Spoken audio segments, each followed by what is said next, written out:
Buenas tardes, buenos días, buenas noches. Empezamos, no sé qué número es, 11, la reunión número 11. Bueno, como estamos haciendo la votación, que hoy termina supuestamente para ver si cambiamos el horario, vamos después a preguntar en el mailing a ver si quiénes están interesados en que continúe el grupo porque va a cambiar el horario. Entonces, bueno, en base a eso vemos cómo hacemos para seguir. Ahora estamos en página 108. ¡Feliz cumpleaños! Se está filmando. Se está filmando, sí. Fue hace unos días. ¿Cuándo? El 5 de julio. Igual quiero decir, como digo siempre, sí. Decilo. Que yo pienso hace bastante que el 5 de julio es mi nacimiento biológico. Pero que yo hace varios años que ya este nacimiento, que si bien lo festejo y lo agradezco, también festejo, tal vez con mayor emoción, los nacimientos que ocurren en mí cada vez que algo nace, ¿no? Una idea, un descubrimiento, que son festejos íntimos porque son imposibles de transmitir. Cuando logro correrme de un lugar o darme cuenta de algo, ¿no? No entrar en determinadas situaciones que elijo no, cuando puedo elegir, y para mí esos son los grandes festejos de mi vida. Bravo. Y les deseo que todos festejen lo que quieren, pero esto es una idea distinta, digamos que bueno, que es lo que me pasa. Está buena, porque nadie quiere cumplir años en el sentido que se le da el cumpleaños, que es que sos un año más viejo. Ponete. ¿No? Digamos, una de las cosas que por ahí uno festeja es que cumple años y hay posibilidad de, bueno, es un año más de vida, otro un año menos de vida.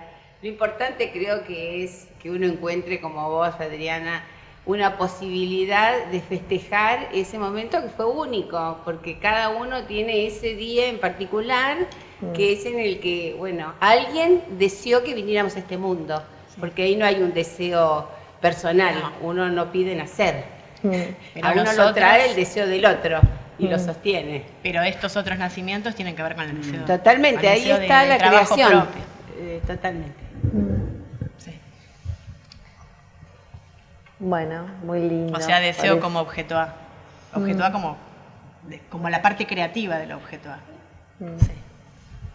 Bien. Bueno, hasta aquí, en página 108. Hasta aquí una sucinta actualización respecto de los 50 años de atraso en la articulación del psicoanálisis con la ciencia entre 1900 y 1950. Les propongo que algún día nos convendría hacer esa tarea entre 1950 y 2000, porque si Lacan diagnosticó 50 años de atraso, hoy deberíamos diagnosticar 50 años más. O sea, un siglo de desconocimiento sobre la ciencia. Por eso también la propuesta del seminario, ¿no? Acá encuentra su semilla. Claro. En esta segunda vuelta. Claro. Insisto con varias citas más sobre la relación entre los psicoanalistas y la ciencia. En la presentación de la traducción francesa de las memorias del presidente Schreber, Lacan afirma: ello puede dar una idea de la resistencia que oponen los psicoanalistas a la teoría de la que depende su propia formación. No, esto no puede ser. ¿Qué? Viene Lili. Subraya entonces no solo desconocimiento, sino resistencia de los psicoanalistas a la teoría. Ahí está, de este lado. Ahí estamos. Así se ve. Si nos juntamos. Hola, ¿cómo están? ¿Cómo están? Bien. Estamos en página 108. Subraya entonces no solo desconocimiento, sino resistencia de los psicoanalistas a la teoría. inclusive de la que depende su propia formación, la teoría psicoanalítica. El cuadro completo entonces es rechazo de la teoría en general y apoyo en la experiencia vivida, lo que Lacan designa como oscurantismo. Y en el seminario 14, clase 6, encontramos: los psicoanalistas no están a la altura teórica que exige su praxis. No critica a los psicoanalistas por la falta de análisis, ni por la práctica que sostienen, ni porque la teoría que sostienen no sea fiel a Freud, sino por la falta de teoría y el rechazo de la ciencia. Hay un libro poco difundido que se llama Lacan, de Robert Georgin, que cuenta con una introducción de 20 páginas escritas por Lacan mismo, fechadas en 1977. Es decir, un Lacan ya grande, lo que se llama ahora muy último. Se ve que Lacan no le puso título a su introducción, por lo tanto se eligió ponerle por título la misma frase con la que comienza el texto, que es de la lectura de Freud. En Patou Lacan figura texto inédito publicado con la autorización del autor. Veamos lo que afirma Lacan allí en 1977. De la lectura de Freud sigue actualmente pendiente la cuestión de saber si el psicoanálisis es una ciencia. Les pregunto a ustedes que han leído mucho a Freud, al menos los que asistieron a la Facultad de Psicología de la Universidad de Buenos Aires, ¿qué decía Freud respecto a este problema? Que el psicoanálisis era una ciencia, era la ciencia psicoanalítica, ¿no? Sí, sí. La convicción simple y tranquila del psicoanalista moderno de creer que el psicoanálisis no es una ciencia y que se opone a ella, no respeta ni siquiera la posición freudiana. La otra vez en la presentación del texto del seminario, Narela decía, cuando fue a dar la tesis, le dijeron, no es una epistemología, es una práctica. Sí. El psicoanálisis es una práctica, le dijeron. Hoy, 2022. Sí. Ya tenemos 122 años de atrás. Y yo creo que, aparte yo le dije, a ella le tienen miedo. Sí. Le tienen miedo porque ya va y escracha a todos los... a las escritas. Ponen cuestión. Y la aprobaron porque le tienen miedo. O sea, debe haber estado perfecta la tesis. Desde ya, no tengo ninguna duda de su capacidad, pero también un costadito... Porque a otros se lo discuten a muerte eso. Igual yo siempre tuve una duda respecto a esto. Más allá de que podamos decir que el psicoanálisis es una práctica, como la medicina es una práctica, sí. Claro. ¿No está sustentada también en un conocimiento teórico? No es cuestión, el cirujano no es que se enfrenta al cuerpo en el quirófano y decide intuitivamente en ese momento, a ver, ¿corto acá o corto allá? Hay un saber en juego, un conocimiento previo para esa práctica. Lo que pasa que no está ese conocimiento no se lo considera científico. No es objetable por eso, en ese sentido. Claro. Diría que no hay una epistemología. Sí, no se puede verificar con ese criterio de ciencia o con esa epistemología. Sí. Donde para ser científico tiene que ser observable, contrastable, verificable. Sí, y empirable según Popper, ¿no? También. Claro.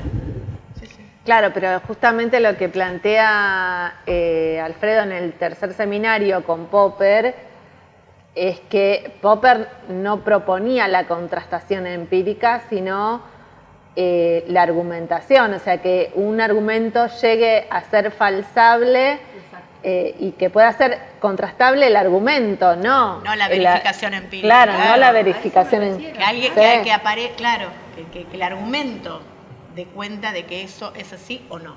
Claro. Sí. Por eso se lo entendió mal. Claro, se lo llevó a Popper otra vez al empirismo.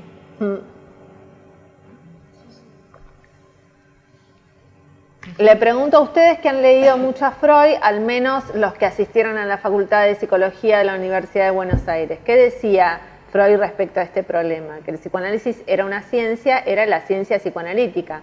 la convicción simple y tranquila del psicoanalista moderno de creer que el psicoanálisis no es una ciencia y que se opone a ella, no respeta ni siquiera la posición freudiana. Para Freud es seguro que el psicoanálisis es una ciencia. En todo caso, no será como otras ciencias, pero sí es una ciencia. Para Lacan se trata de una importante cuestión pendiente, abierta aún en 1977. Yo agrego que, por el bien del psicoanálisis, no habría nunca que cerrar este tema, ¿no? Sí, sí. De la lectura de Freud sigue actualmente pendiente la cuestión de saber si el psicoanálisis es una ciencia. O sea, modestos. Seamos modestos. O seamos modestos si puede aportar una contribución a la ciencia. O seamos modestos, dice, si puede aportar una contribución a la ciencia, o bien si su praxis, o otras veces dice que se oriente hacia la ciencia, plantea Alfredo, o bien si su praxis no tiene ninguno de los privilegios de rigor de los cuales se jacta con la intención de levantar la mala nota de empirismo que desde siempre ha desacreditado tanto las circunstancias como los resultados de las psicoterapias. ¿Por qué se desacreditan, según Lacan, las circunstancias y los resultados de las psicoterapias? Porque consisten en un mero empirismo del que sus practicantes para colmo se jactan. Hoy, en psicoanálisis, ser un empirista es un motivo de orgullo. Pero para Lacan, en 1977, que el psicoanálisis consista en un mero empirismo era motivo de vergüenza, lo que implica en su enseñanza la necesidad de tener una fuerte base en la teoría que justifique y oriente la práctica. Y para que esa teoría tenga cierto rigor, hay que preguntarse qué relación posee con la ciencia y especialmente cómo se articula y qué aporta el psicoanálisis a la misma.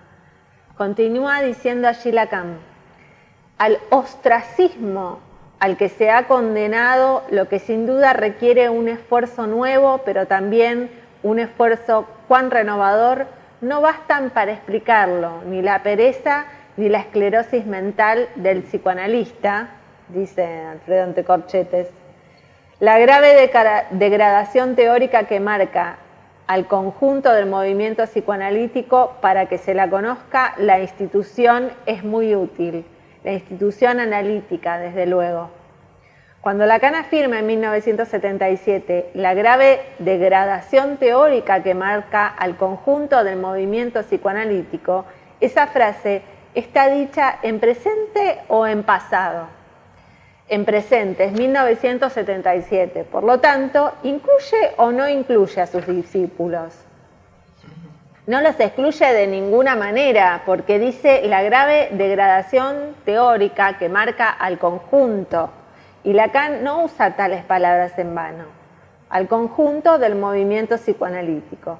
Se trata entonces también de sus propios discípulos.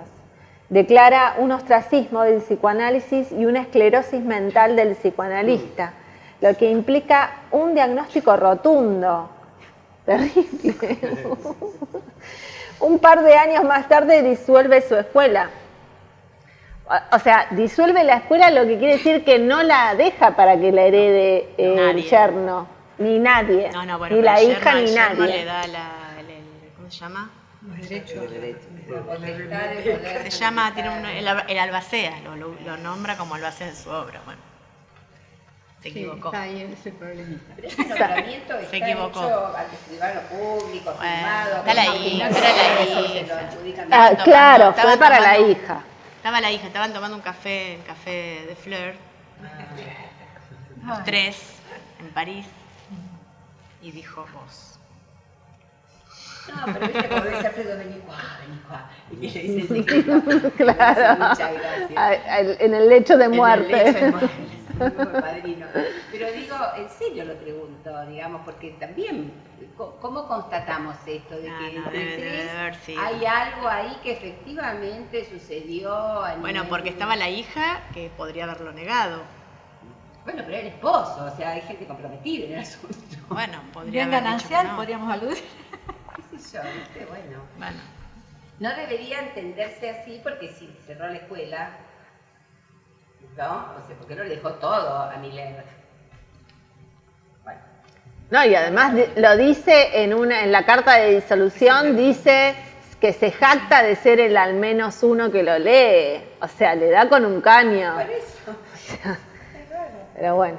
No, y las declaraciones de Miller hace poco sobre los abusos que le profanaba Lacan, los maltratos y todo eso, también, ¿no? Bueno. Conventillo para el UNESCO. Sí, después que se murió la esposa. Sí, después que se murió la esposa, claro. Después que se murió la esposa. La hija. La hija. Vamos a estudiar ahora el concepto de real de Lacan, a partir de la crítica al texto freudiano en su retorno a Freud y la objeción respecto a las relaciones de los psicoanalistas con la ciencia. Hoy me pasó con una paciente que me dijo, ¿y lo que es real? Entonces le digo, ¿y qué es real? Claro. Lo que dice en el documento. Ah, claro, eso es lo real. Hay una frase que ahora está muy en juego, ¿viste? Políticamente hablando. Pero es la interesante única con lo verdad escrito. es la realidad. Es como contundente, ¿no? Porque además la realidad, recuerdo para algún expresidente, era el ladrillo, el pavimento, era... Sí. No, estaba pensando que interesante que es el hecho de que sea escrito, ¿no? Sí. De que esté en lo escrito.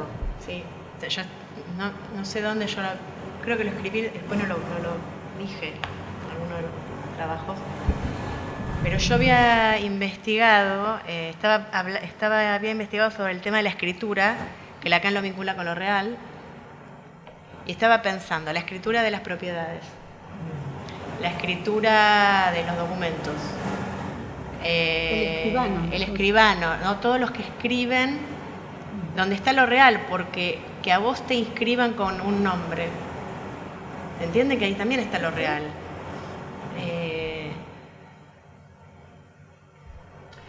No sé ni cómo explicarlo, porque No, porque en la escritura está lo real ahí mismo. Está el límite, está lo real porque está lo imposible que se marca en esa escritura, a partir de esa escritura. A partir de esa escritura. O por ejemplo, los documentos de matrimonio, ¿no?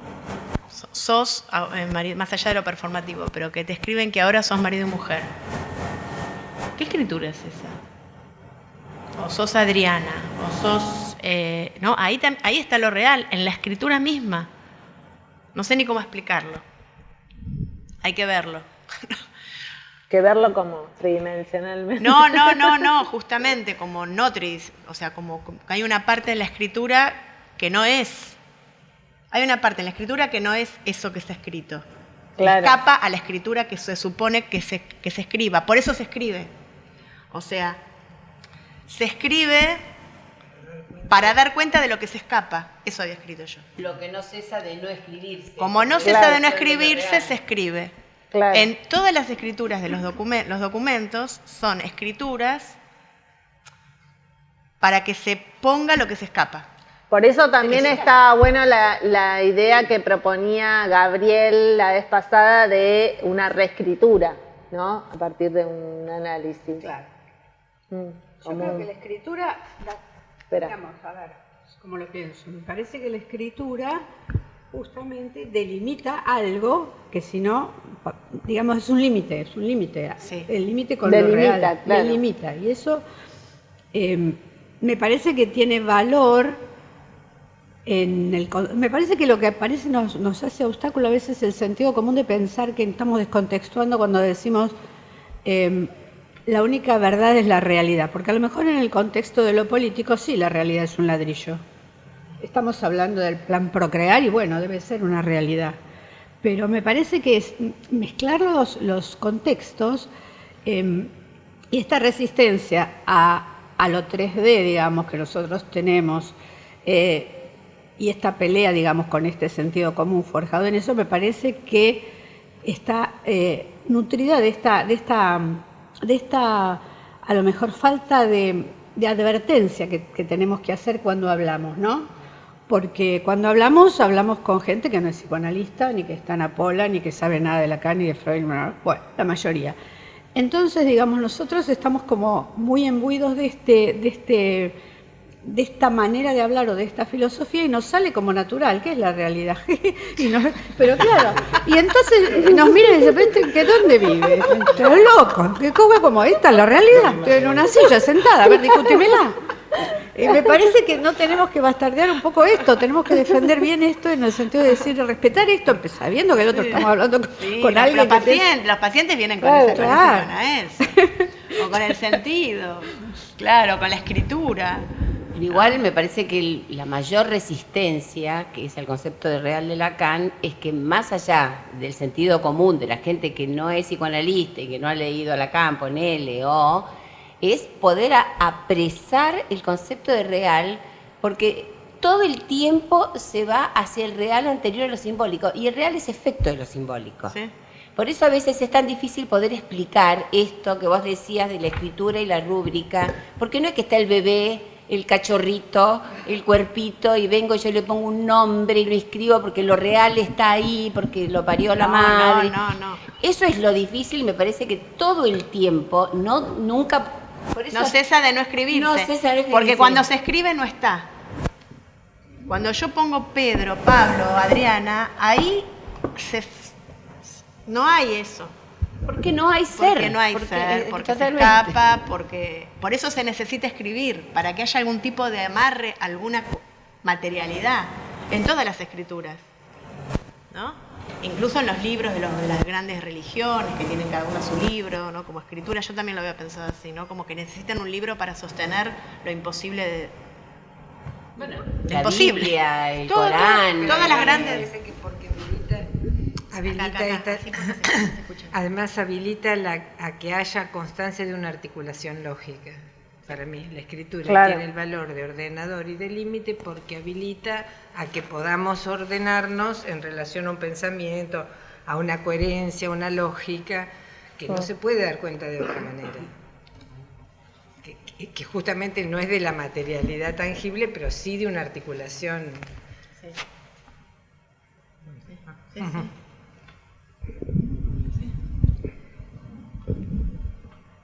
Entonces dice, vamos a estudiar el concepto de real de Lacan a partir de la crítica al texto freudiano en su retorno a Freud y la objeción respecto a las relaciones de los psicoanalistas con la ciencia. Entonces, una vez planteada la revisión mínima de la relación Freud-Lacan, la crítica respecto al estatuto de la teoría en psicoanálisis y la relación necesaria que hay para Lacan entre el psicoanálisis y la ciencia, sobre esta base investigaremos lo real en su enseñanza, en especial la de los últimos años. Señalo estas salvedades para la elaboración de lo real que presentaré y con la que vamos a trabajar para proseguir la discusión con el movimiento psicoanalítico lacaniano sobre el último, Lacan. Pero no haremos un trabajo exhaustivo, es decir, no vamos a leer juntos todas las citas, todas las oportunidades en que entre 1970 y 1981 Lacan utilizó el término real. Si se busca real en un CD de las obras de Lacan, en los textos de 1970 a 1981, aparecerá alrededor de 700 u 800 veces. No vamos a incluirlas todas, pero eso no significa que yo no las haya revisado casi en su totalidad. Voy a reprimirlas en la versión... No voy a analizar. Perdón, voy a analizar junto a ustedes solo aquellas que diagnostico como censuradas o reprimidas en la versión poslacaniana y que indican la novedad radical del concepto de Lacan.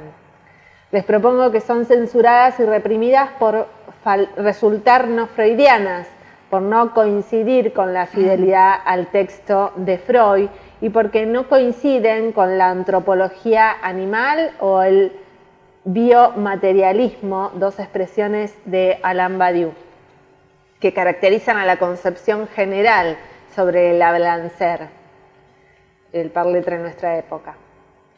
He encontrado un modo de justificar, aunque más no sea en forma parcial, por qué considerar tantas citas, justamente tal como afirma Lacan en la instancia de la letra en el inconsciente o la razón desde Freud. debido a que el significante no consiste, sino que insiste. Por lo tanto, ahí tenemos también otra, ¿no? Otra razón por qué consistencia, ¿no? No consiste, el significante no consiste, sino que insiste.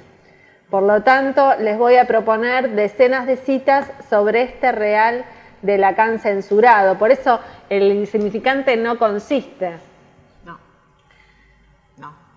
¿Por qué? Porque no se significa a sí mismo, ¿no? Sino que insiste. Por lo tanto, les voy a proponer decenas de citas sobre este real de Lacan censurado y reprimido que posee íntima relación con la polémica Freud-Lacan, con el debate de las cuestiones internas al psicoanálisis, sobre las relaciones entre teoría y experiencia, y las externas entre el psicoanálisis y las ciencias formales, para que puedan quizá escuchar mediante el impacto de la insistencia y mi comentario la novedosa y distinta posición que leo en los textos de Lacan. Además, no olvido que primero ha sido dicho.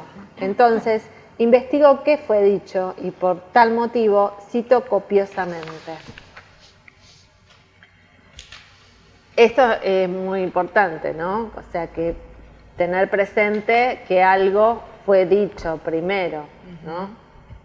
Quiero decir una cosita. Sí. Que quedó un poquito atrás porque yo estaba... dale. En esta afirmación, el significante no consiste, sino que insiste. No consiste por esto que decía Mariana, ¿no? No significa nada en sí mismo, sino que insiste. Y entonces me acordé de que estamos haciendo un seminario sobre la carta robada que da cuenta de por qué insiste. Y es muy interesante entender por qué insiste. ¿Por qué? Insiste porque la máquina significante funciona y un significante llama al otro, casi en un automático. Y descubrir esa clave es absolutamente innovador porque, digamos, hechos a la mentalidad de pensar que tenemos que interpretar algo reprimido, oculto, prohibido, que está en algún lugar, traumático. Acá se lee una máquina funcionando. En una lógica. Una máquina lógica. Claro, en una lógica, la lógica del significante. Por lo cual es todo un mundo esto tan distinto que, bueno, esto todavía no termino de asombrarme todo el tiempo. Yo así que por eso comparto. Una máquina lógica que funciona sola. Y que por lo tanto tira por tierra el concepto de responsabilidad subjetiva. Porque si es una máquina que funciona como un automático sola, eso habla solo. Eso habla, ¿Qué responsabilidad le podemos echar a un individuo, ¿no? Porque siempre tropieza con la misma piedra. Sí, y que además produce efectos. Una máquina lógica, porque como si atendemos los efectos con la idea de la sustancialidad, podemos pensar en la responsabilidad subjetiva, pero si lo pensamos como ella lo señala, no te dan las cuentas para pensarlo así, que es lo que dice ella, que sorprende. Sí, y también estaba pensando en la insistencia, porque la insistencia es una forma, es como una llamada, ¿no? Ahí hay algo que se anudó de una manera que molesta, que hace ruido, que esa insistencia es rescatadora. No sé cómo decir, es como... Es la oportunidad. Es la oportunidad para que venga la pregunta en el caso que eso ocurra, porque muchos no pasa, esa insistencia queda como insistencia y no se mueve de negros, no se arma pregunta, no se arma un problema para ser pensado. Eso, ahí está. No se arman problemas. Hay que ver si toda insistencia es sufriente o pareciera. Claro. ¿No? Porque hay insistencias a lo mejor que uno las transita y brinda por eso, para que vuelva a ocurrir. Sí. Sí, no, yo estoy diciendo las que provocan padecimiento. Claro, esas.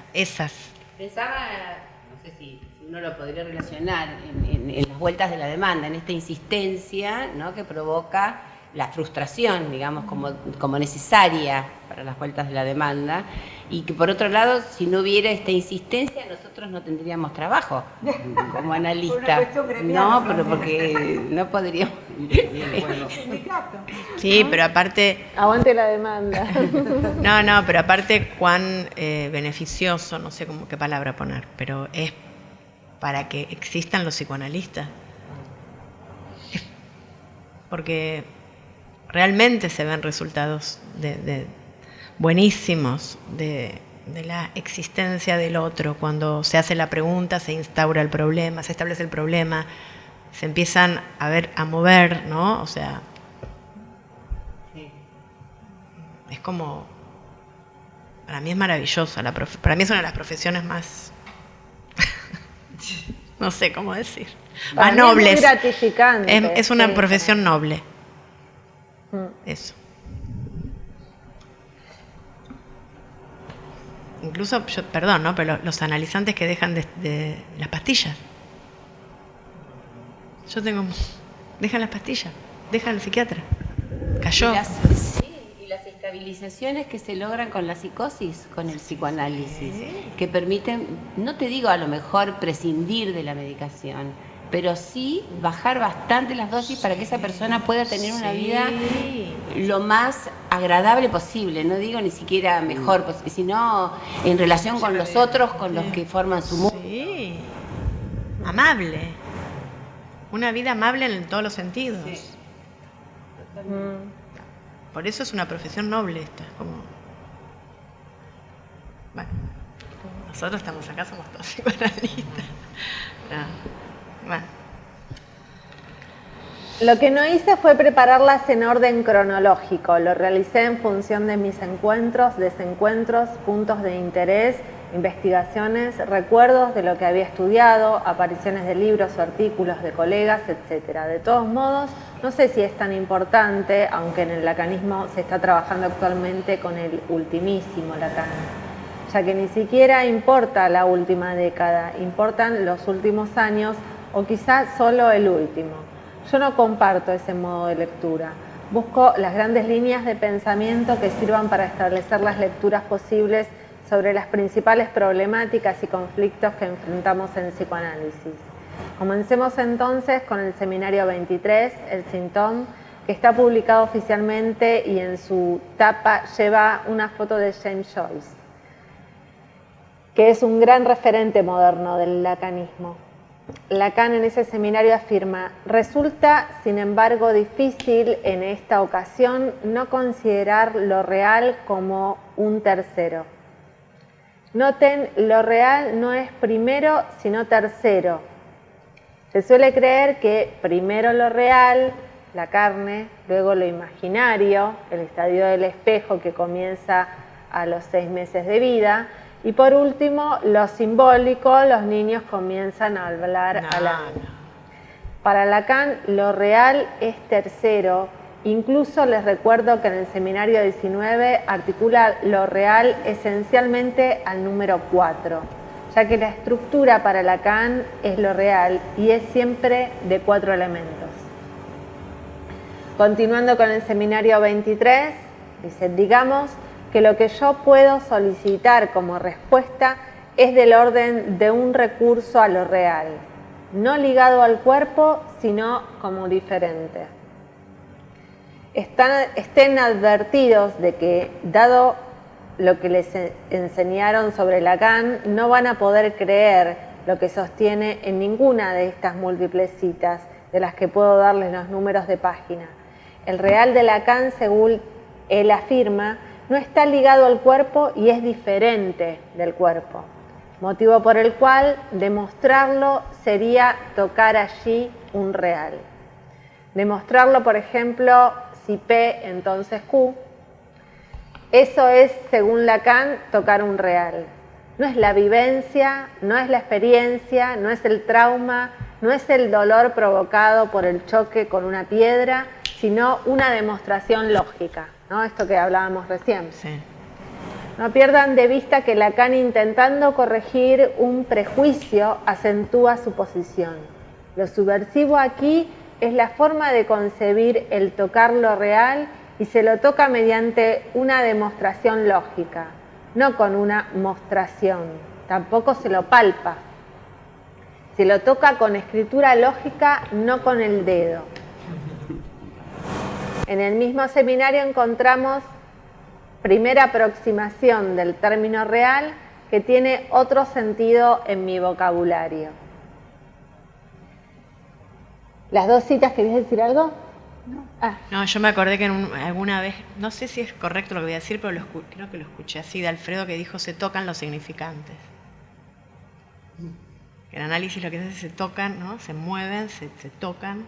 La articulación significa. ¿Cuál es la de intervención? Tocar la articulación. Claro. Tocar la articulación. ¿Entienden? Claro. Tocar como. Se toca eso. Las dos citas anteriores tienen que ser leídas teniendo en cuenta que cuando Lacan utiliza real, tiene otro sentido en su vocabulario. Yo agrego absolutamente nuevo en psicoanálisis, ya que no se lo encuentra en Freud, tampoco en Melanie Klein ni en ningún otro psicoanalista. A esta novedad contrariante del sentido común, Lacan intentó instalarla en psicoanálisis, pero fracasó. Rastrear lo real que no consiste, que no existe más que en el nudo. De un nudo, matemáticamente hablando, tal como hace Lacan, solamente contamos con una escritura, como la del cadenudo por Romeo. Un nudo, en el sentido matemático del término, no se puede tocar con la mano. En todo caso, se pueden agarrar las sogas con las que está presentado, pero no en nudo. No se agarra un nudo en sí mismo, se agarran solamente las cuerdas, tal como sucede con los números, que no son tangibles. Un nudo en matemática es escritura. Esto quiere decir, por lo tanto, que lo real existe solamente en una escritura como la matemática o la lógica. Entonces, resalto, lo real no existe más que en una escritura. La escritura de una lógica matematizada, y esta lógica, tal es la posición de Lacan, es la ciencia de lo real. Claro, pero la lógica matematizada es como imposible lógico. Eso es, ¿no? La lógica matematizada de lo real es el raíz cuadrada de -1. Sí. Como imposible. ¿Es posible la raíz cuadrada de -1? No, es imposible, por eso. Es la parte matemática de la lógica de lo real está articulada a la raíz cuadrada de -1, que es imposible. ¿Qué es lo que representa el sujeto? ¿Qué lo define el sujeto como También, la raíz cuadrada de -1. Sí. La escritura de las letritas matemáticas sostiene lo real en el seminario 23. No estamos discutiendo si Lacan tiene o no razón. No estamos planteando si la teoría de Lacan es válida, si es trascendente, si es importante, si en Occidente va a valer mucho o poco, o si continuará nuestra clínica o no. No estamos cuestionando eso. Estamos planteándonos cuál es la teoría de lo real que Lacan sostuvo en sus últimos años de vida.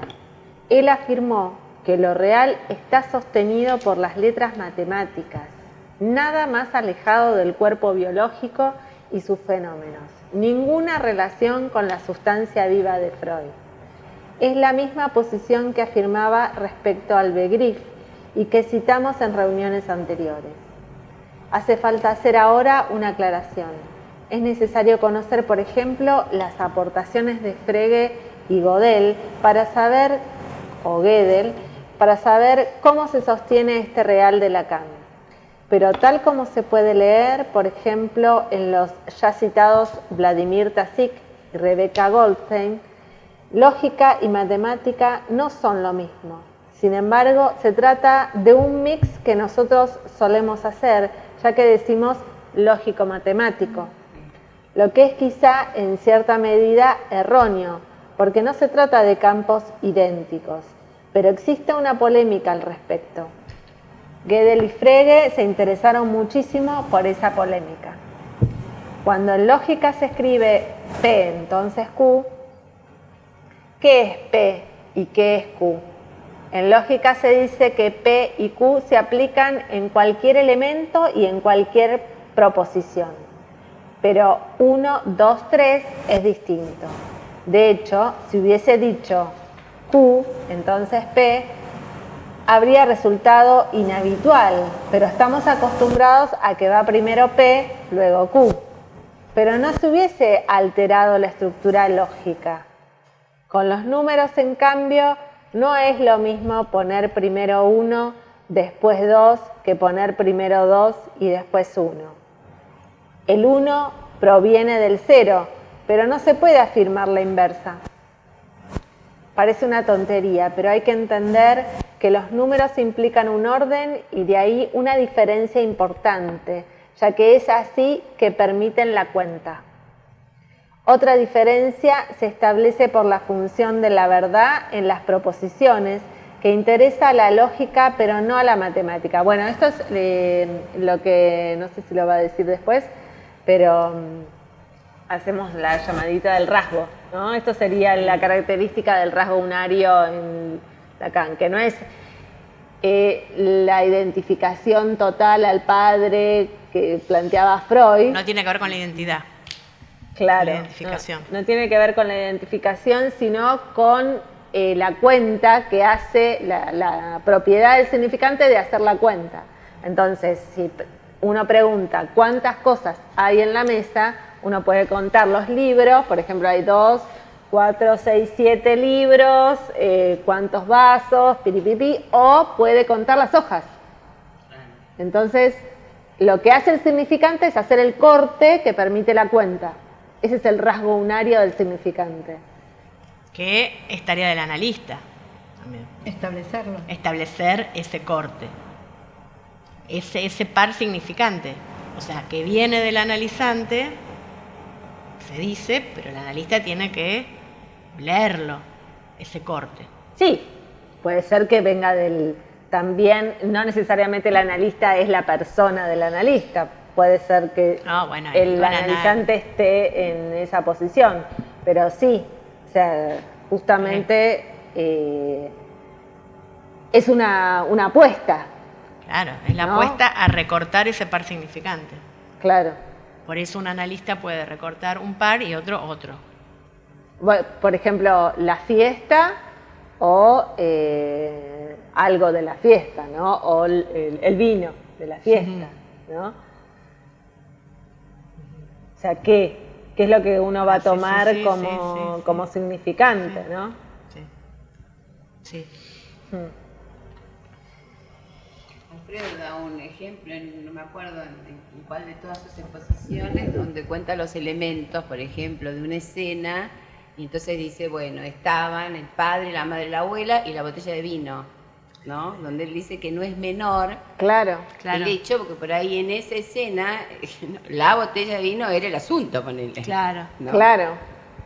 Y cuando da el ejemplo de si se puede contar la cantidad de cuántas personas fueron, ¿no? Porque puede ser que esa persona no esté su cuerpo y su cabeza esté en otro lugar, o hay otras personas con línea, o, ¿no? Como que me hizo pensar en eso.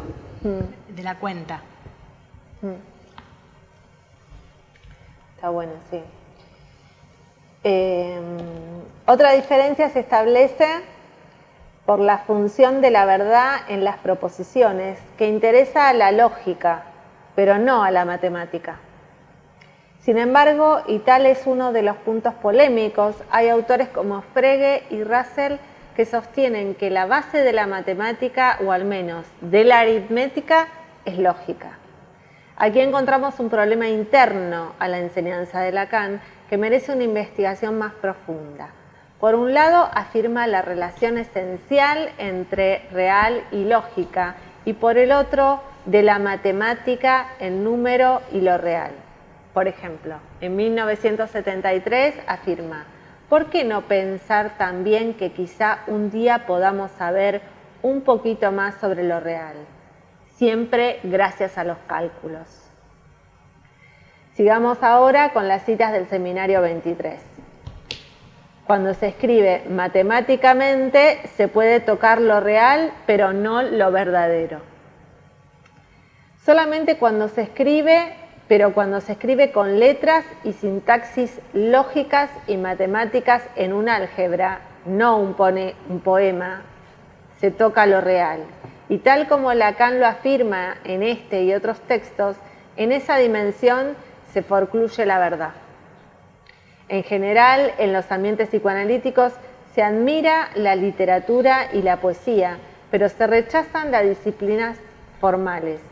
¿Por qué se plantea tal relación con la literatura y las ciencias formales? Quizá por herencia del romanticismo y por la ausencia de reflexión matemática en Freud y en todos sus discípulos hasta Lacan. En filosofía también las concepciones de Heidegger empujan hacia tal posición. Además, hace falta decirlo, vivimos en una época y una cultura dominadas por la matemática, pero en la que existe una gran resistencia a la misma. Hoy es un verdadero problema la enseñanza de la matemática.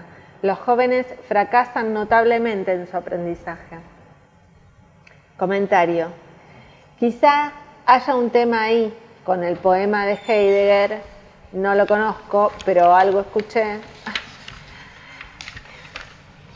Y Alfredo dice, sí, seguramente te referís al tema al que yo hacía alusión respecto de la posición de Heidegger y la poesía, por ejemplo, de Hölderlin.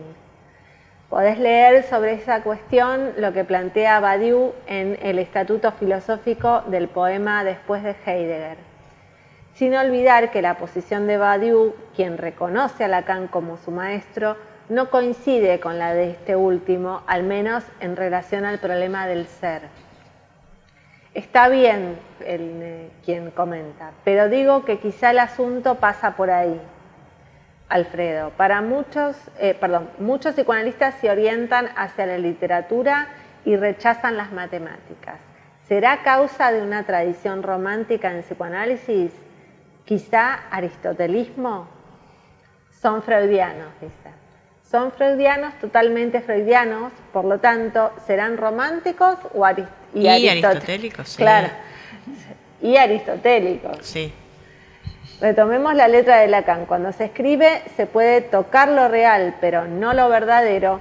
Quizá esto sea importante para pensar por qué en la clínica psicoanalítica utilizamos palabras. ¿Por qué se trata de hablar en nuestra clínica? Quizá para alojar lo verdadero, pero lo real requiere de letras y escritura tal como se utilizan en lógica y en matemáticas.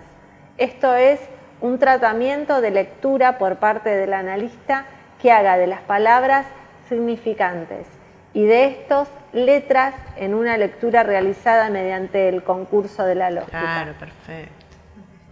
Es como la tarea del analista, ¿no? Una definición de lo que debe hacer el analista. Claro.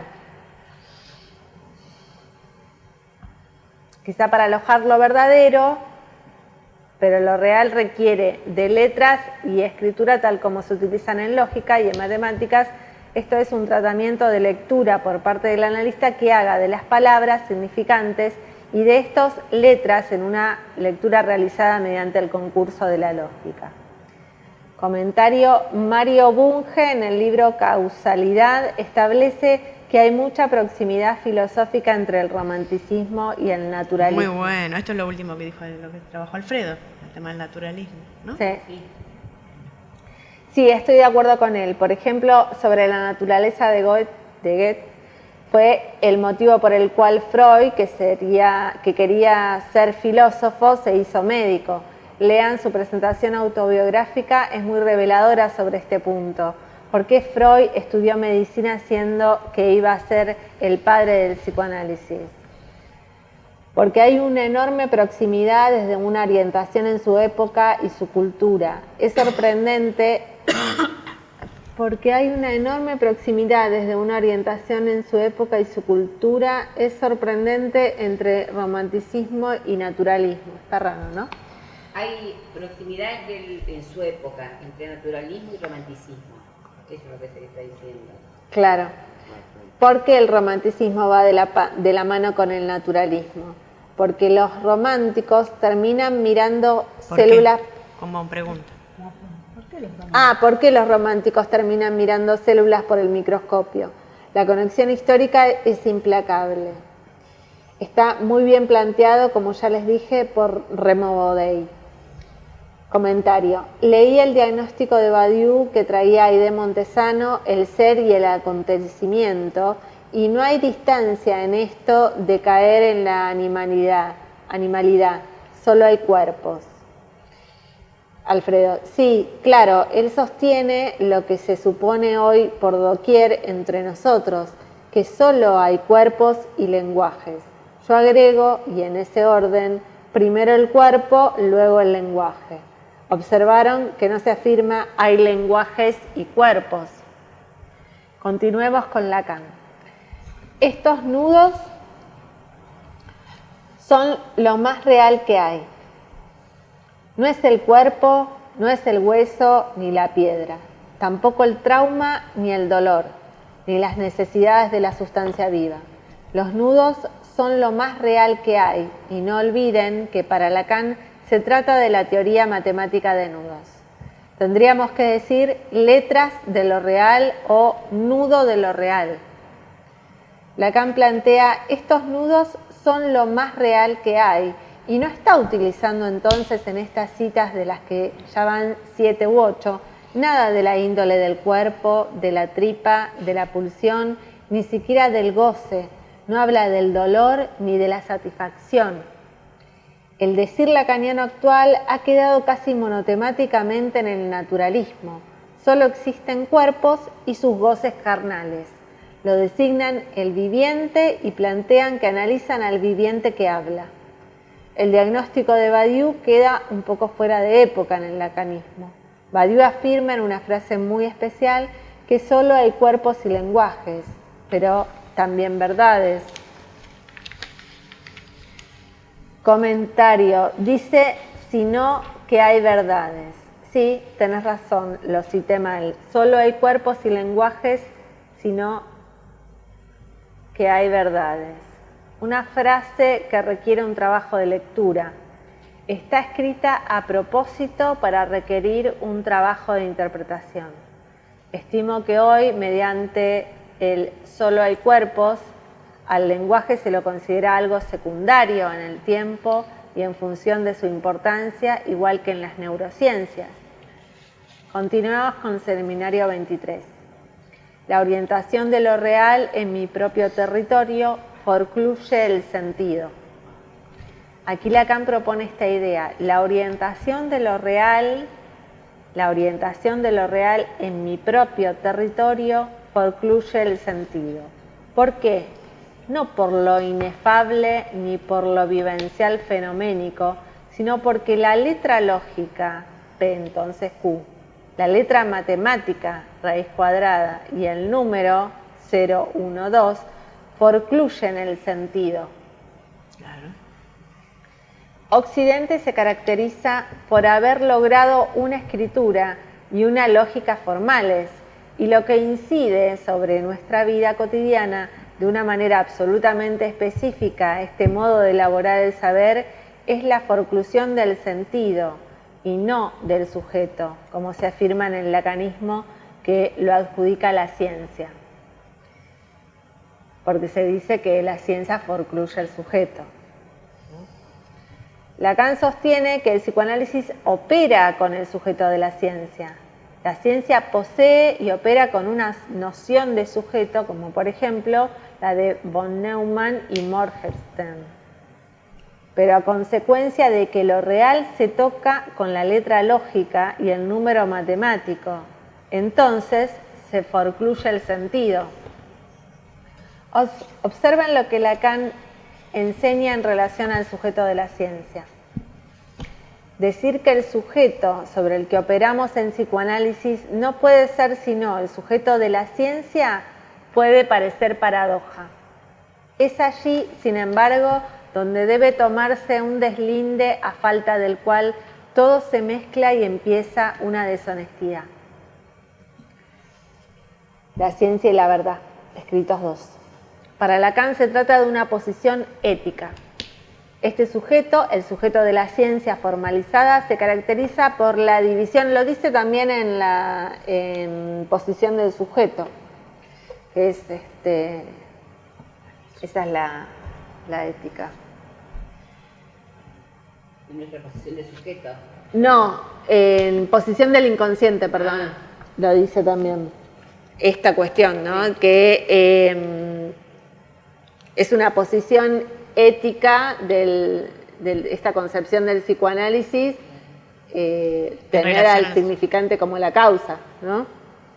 Este sujeto, el sujeto de la ciencia formalizada, se caracteriza por la división entre saber y verdad, no entre goce y palabra. Entre saber y verdad es la estructura del sujeto en la banda de Moebius, ¿sí? O sea, el corte por la línea media es entre saber y verdad. Además, el modo de operar con el saber por parte de la ciencia forcluye la verdad y su escritura el sentido. Mira, volvamos un poquito a saber la verdad, un poquito. O sea, lo que ahí propone es esto que dijo Mariana del corte por la línea media de la banda, es la intervención del analista en el sentido de que el analizante viene con verdades y sentidos, y la función del analista o el lugar del analista es que advenga, viene con verdades y que advenga un saber acerca de esto, ¿no?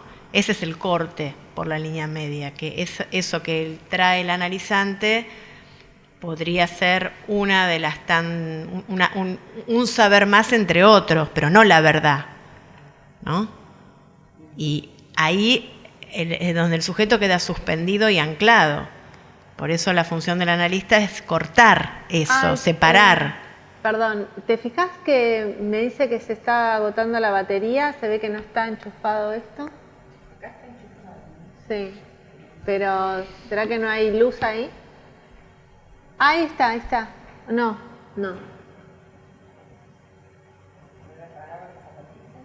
Me parece que falta luz en esta zona, ¿no? Sí. Bueno, eso, ¿no? Pero estaba pensando también que que es importante esa diferencia, ¿no? Entre hay saberes y hay verdades, ¿no? O sea, que no están juntos, o sea, no necesariamente un saber sea una verdad, ¿no? O sea, como hacer esa separación también entre lo que sería un saber y una verdad, como saber o como verdad, porque hay saberes y hay verdades, claro. Digamos, no todo saber tiene estatuto de verdad, claro, decir. Claro. Sí. ¿No? Sí. Lo que uno tiene que remover es ninguno, en realidad ninguno. Bueno, ningún saber tiene estatuto de verdad porque no hay.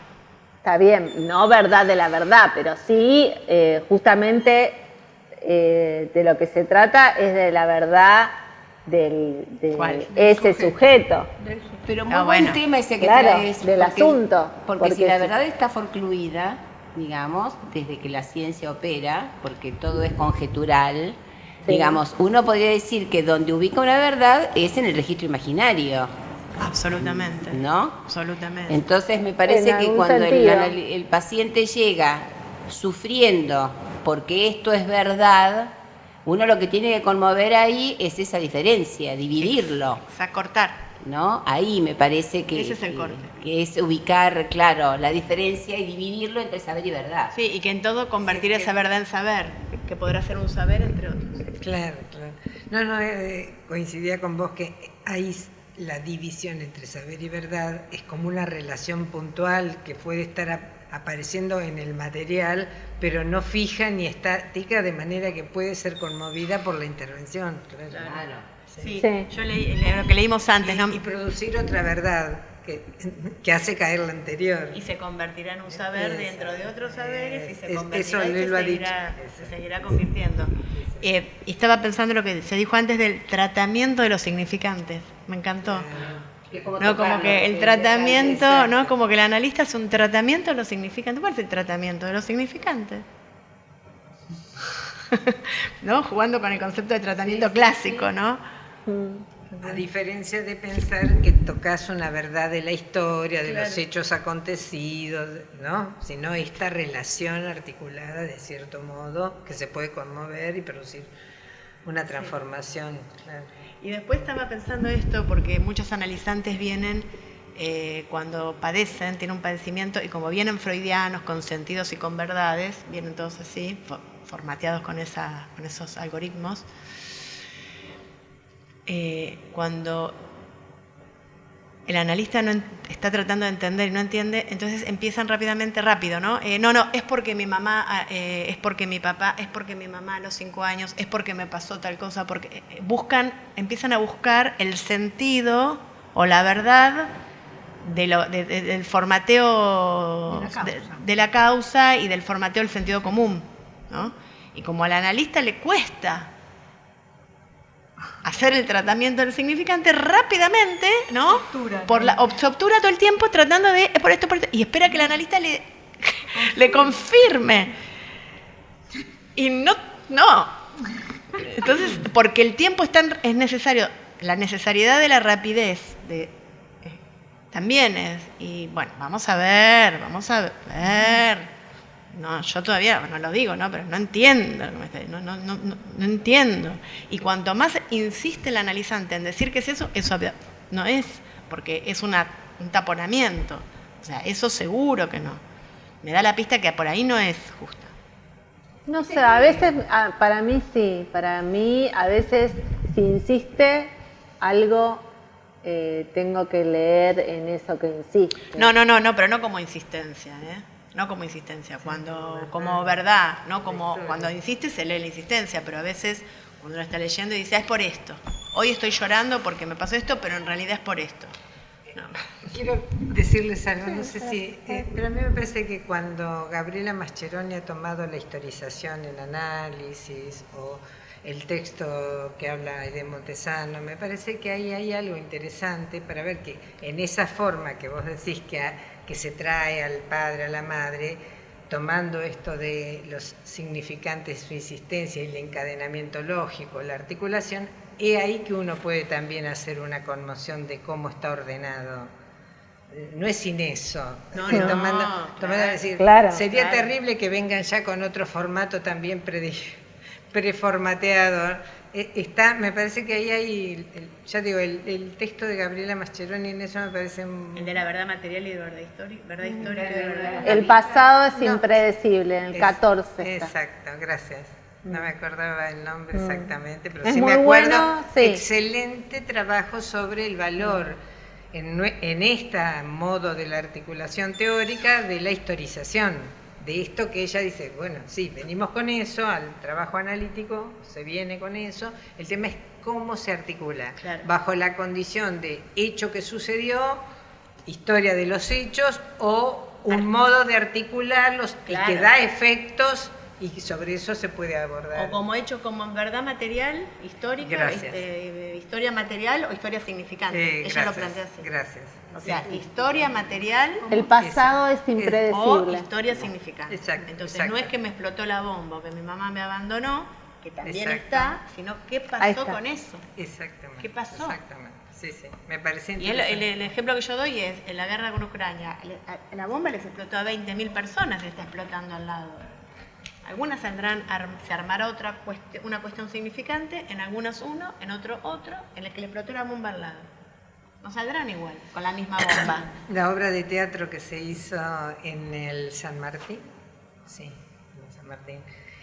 sobre distintos personajes que habían participado en la Guerra de Malvinas, está muy bien mostrado esta cuestión, porque cada uno armó un recorrido diferente respecto de ese acontecimiento. No sé si alguna la vio, pero estaba bueno. En este punto, ¿no? Como cada uno había articulado una historia que lo significaba, particularizaba y demás, pero con rasgos muy claramente diferentes porque su historia tenía otros nudos, claro, otra forma de articulación. Claro, otro intervalo, un intervalo diferente cada uno. Exacto.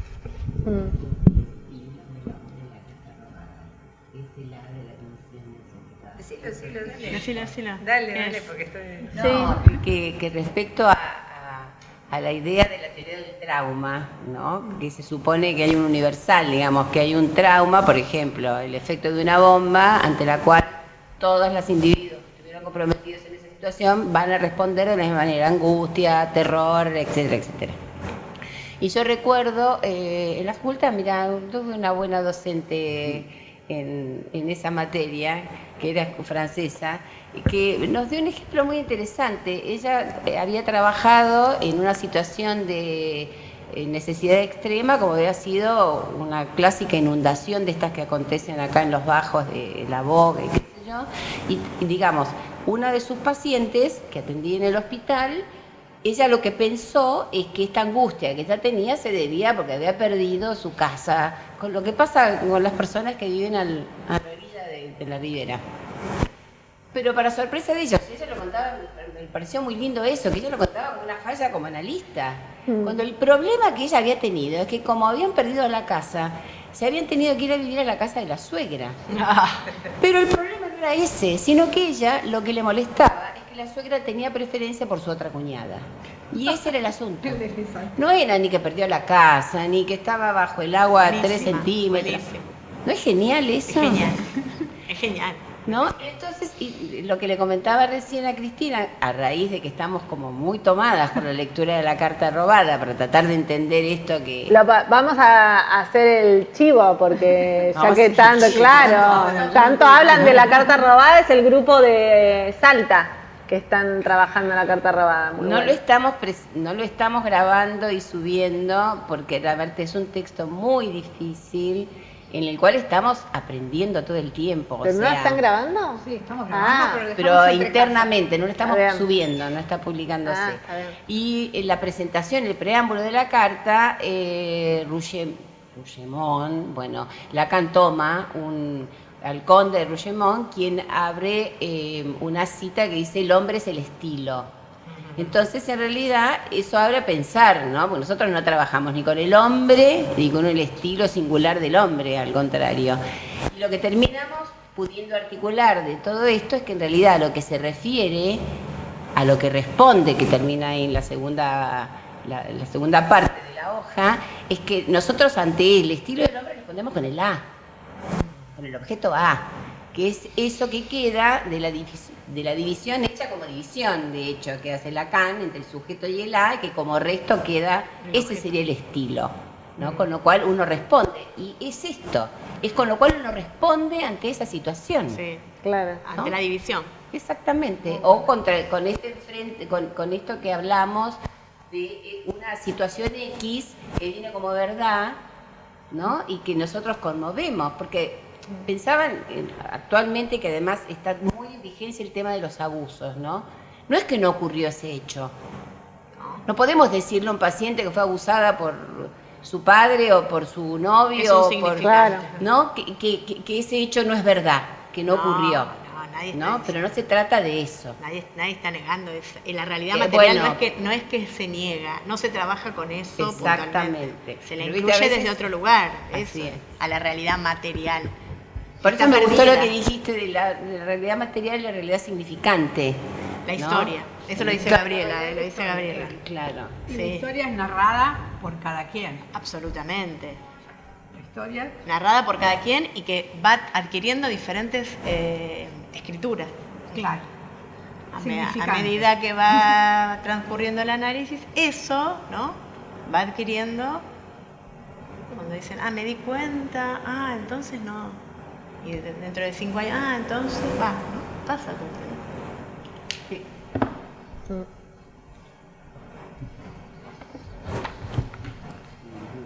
¿En dónde estábamos? Acá. Para Lacan se trata...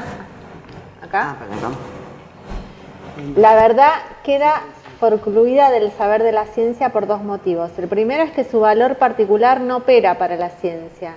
Lo que era verdad para Einstein o cualquier otro científico no es ciencia. El segundo es que su escritura escapa a la propiedad fundamental de la verdad según Lacan, ser siempre medio dicha.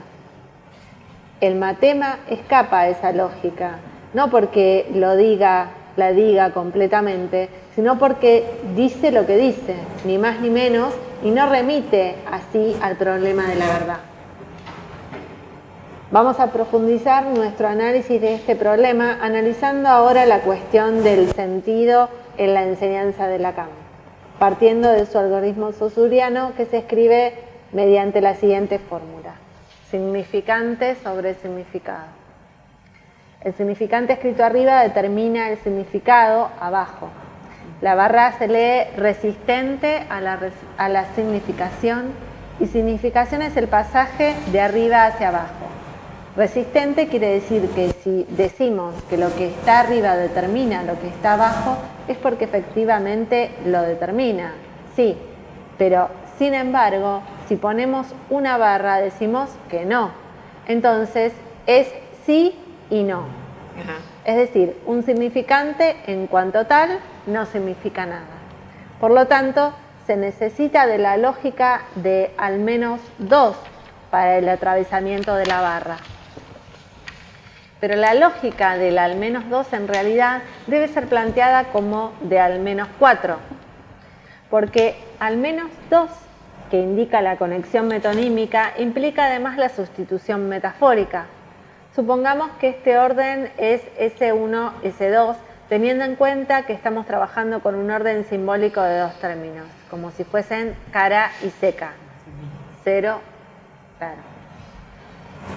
Más y menos. Más y menos. Si está S1 en primer lugar es porque S2 no está allí. Quiere decir que S1 en primer lugar sustituye a S2 del mismo, lo sustituye metafóricamente y viceversa. Es como si escribiésemos S2 en primer lugar, lo que no sucedió, y S1 en segundo lugar, que tampoco fue, bajo la siguiente fórmula. Bueno, ahí está el dibujito. Inclusive sería así en el caso de la repetición del mismo término de la lengua. Podría haber sido como en mi padre es mi padre o la patria es la patria. Podríamos imaginarnos un soldado corriendo con la bandera en mano gritando la patria es la patria. Entonces si grita la patria es la patria, es decir, patria y patria, eso no sería tautología, porque lo que está diciendo es, por ejemplo, pongamos coraje y valentía para defender a la patria, que es un valor supremo. Entonces es al menos 4, que es la estructura, por ejemplo, del grafo del deseo. Que ya está, ¿no? ¿Está a la venta? ¿Lo tenemos? ¿Tenemos el grafo del deseo? Sí. Ahí está. Con esta aclaración, entremos al problema del sentido en la enseñanza de Lacan. Pongamos un ejemplo cualquiera. Imaginemos que yo la llamo por teléfono a ella hoy y le digo que esta noche hay reunión de apertura. Ella me podría contestar, sí, está bien, ya sabía, gracias. Y yo le respondería, ah, bueno, está bien, listo. Ella, ¿qué podría pensar? Que eso fue lo que le dije, que hoy hay reunión de apertura. Pero, ¿qué le habré querido decir? ¿Que no faltara? ¿Que es importante que vaya porque hoy sucederá algo especial? ¿Otra cosa? Es lo que indica la frase de Lacan, esto es lo que me dices, pero ¿qué es lo que me quieres decir? Tenemos el significante, al menos en una estructura de 4, de donde surge un significado, que es lo que eso quiere decir, lo que quiere decir en una lectura posible. Pero además está la pregunta inevitable por el sentido de esa frase. Esto es lo que me dices, pero ¿qué quieres? El significado es lo que interpreto que me dices. Entonces tenemos significante y significado, pero además está el sentido que implica la pregunta ¿qué me quieres decir con eso que me dices? Entonces podemos escribir de 2 formas lo planteado. Bueno, acá tenemos, claro, porque acá lo que dice es que el sentido está como en el horizonte de todo decir, ¿no? Por eso está al lado de la flechita ese, donde está ese 2, ¿no? De ese lado, o atravesando el significado, atravesando la significación. ¿Cómo significación? Atravesando la significación, no como significación. ¿El sentido? El más allá, claro, el sentido planteado como el horizonte de todo decir y el sentido planteado como el más allá del significado. Sí, sí. Atravesando la significación. Uno podría decir que no está todo dicho, entonces. Claro. ¿No? ¿No? Cuando decimos está todo dicho, no. No. Claro. El sentido es el equivalente a la pregunta por lo que el otro quiere decir más allá de lo que dice, que no supone en absoluto que él lo sepa. Inclusive se podría plantear la pregunta en relación al A, sin ningún otro localizable allí, que operaría como otro barrado justamente por la imposibilidad de responder completamente. Esta estructura no funciona en absoluto con la idea de responsabilidad en el hablar. Eso es lo que implica sostener el inconsciente planteado como eso habla. Espera, me quedé pensando, acá la significación la plantea como el sentido planteado como el más allá del significado. No. Pregunto, ¿eh? No. El sentido no es la significación. No, el sentido planteado como el más allá del significado. Sí. ¿No es la significación? Pregunto. No. Ah. No es. ¿Y cómo se define la significación? Gran pregunta. Es yo lo entiendo lo que llama el significado, lo entiendo yo. El S, la resistencia es que justamente yo entiendo lo que vos querés decir, me preguntaste, puedo decirlo literal, va a ser apertura, pero hay algo más allá de esto que yo entendí, claro, que abre la pregunta y ahí es donde está el sentido. Pero ¿en qué sentido me lo estás diciendo? ¿Qué me querrá decir con esto? Que no me olvide, que vaya, que me extraña, que... Ese es el más allá del significado. Claro. Pero la significación... ¿Y eso no es la significación? Pregunta. Ah, esa era la pregunta. Me parece, por eso yo pienso que la significación es eso. No. El sentido Sentido más... y significación, me parece que no es lo mismo, pero no sé Más qué. allá. Claro, a mí me queda claro el sentido. Pero la o significación no está del lado de lo que está significado. No, la significación resiste, ¿no? O sea, Entonces está del lado del sentido, como dice... Más allá, más Por eso, allá. va más allá del significado, la significación, Sí, eso. sí. La significación va más allá del No, significado, claro. seguro. Sí, eso sí. Para el lado del sentido, nunca termina de responderse, podríamos decir. Claro, Porque no está es el abierta la sentido, pregunta, no es ¿qué? el sentido, es otra cosa, no es el sentido, no es el significado. La significación no es ni el sentido ni el significado. ¿Sí? Es algo que está más allá del sentido, seguro. Y también más allá no, del pero lo que pasa es que ahí Investiguemos entendés la el... profesional. Bueno, dale. Claro, Está significación. bien, dejémoslo como pregunta. Pero vamos a a leer leer este esto último que- tramo otra vez porque me Sí. parece muy interesante. Sí. En vez de arrancar directo hacia adelante. Sí, sí. Retomarlo Sí, como para poder, y esta discusión o esta Entre el concepto va- de va- significación. va a servir para relanzar un poco y Acá paramos. Pero antes de parar, volví a leer esto que está debajo del cuadrito. El sentido. Claro, ¿Cómo?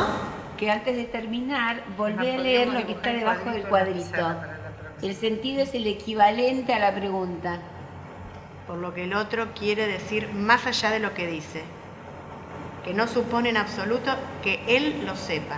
Inclusive se puede plantear la pregunta en relación a la, sin ningún otro localizable allí que operaría como A barrado, justamente por la imposibilidad de responder completamente. Esta estructura no funciona en absoluto con la idea de responsabilidad en el hablar. Eso es lo que implica sostener el inconsciente planteado como eso habla. Está bien. Bueno, dejemos Me queda acá la pregunta a mí y también. 29. Como... Dale. Bueno, hasta la próxima. Hasta la próxima, que es la última probablemente de En este este horario, horario, claro. veremos.